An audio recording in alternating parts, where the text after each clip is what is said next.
Oh, it feels good to sit down. I think my next order of business is to get some dinner ready.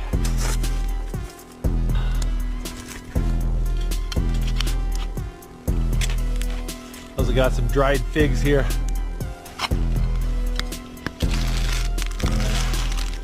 Well, I'm melting some snow for my dinner, but that's gonna take a little while, so I'm gonna have some little snacks. Cheese, crackers, and salami here. Got a feral pig salami from Texas. Nice cheese, wild boar salami, and a Ritz cracker. Wow.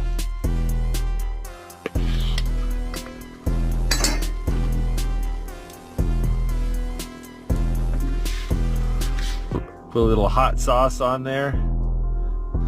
All right. I gotta tell you what, beans and rice are an amazing camping food. Not only